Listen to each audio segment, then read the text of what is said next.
Sandy Hook, Columbine, Virginia Tech. Tragedies that have received national attention and caused many to wonder, are we doing enough to protect our schools?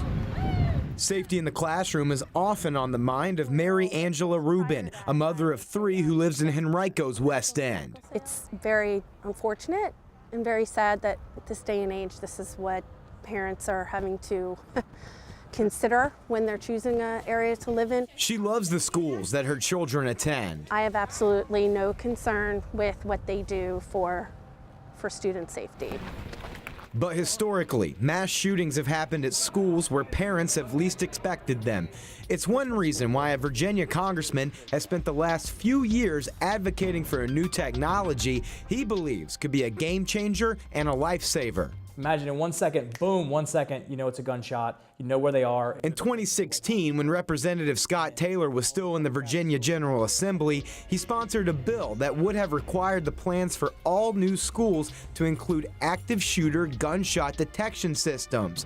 They send instant alerts the second a gunshot is fired inside a building and can pinpoint the exact location for police and first responders. In a mass shooting, every 18 seconds someone dies. 18 seconds. So every second counts. The technology was initially developed for the military, and earlier in the year, one company, Shooter Detection Systems, received Safety Act certification from the Department of Homeland Security.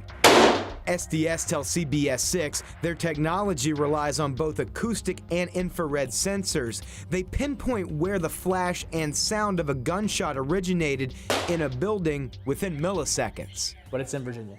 It's definitely in Virginia. But Taylor's bill died in committee in part because of the price tag attached to the systems, which ranges from $10,000 to hundreds of thousands of dollars for installation plus maintenance. Again, cost is an issue, but I imagine if you went historically and you looked at fire alarms, you'd probably have the same resistance initially because it costs something to put that in code and have that pervasive throughout society, but obviously in retrospect, it was a good decision. But others say the money is better off spent elsewhere. You know, school budgets are tight, and funds need to be allocated where they're going to be most effective. Dr. Dewey Cornell is a professor at the University of Virginia's Curry School of Education.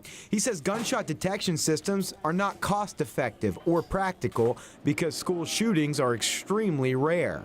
The average school has a fatal shooting every 6,000 years. Cornell says Virginia has been fortunate because we have not had a fatal shooting at a K-12 school since 1998. He credits schools that use threat assessment programs, a requirement in all Virginia schools since 2013. Shootings are much more likely to occur in a restaurant, a parking lot, or a residence. Kids coming forward to report guns, threats of violence, and schools taking those threats seriously and investigating them. That, more than anything else, has prevented school shootings. Cornell also says that gunshot detection systems can falsely identify certain sounds, triggering false alarms, something he says can eventually cause police response times to go down. But SDS says their system has had 0 false alarms. School shootings do not happen that often, and there are a lot of needs within the school systems. Back in Henrico, Debbie Long has 1 child in public schools. She's comforted by regular safety alerts from her son's school and trusts in how they would handle a situation no parent wants to imagine. I do believe that the system does exist. It's just a matter of implementing it during an emergency.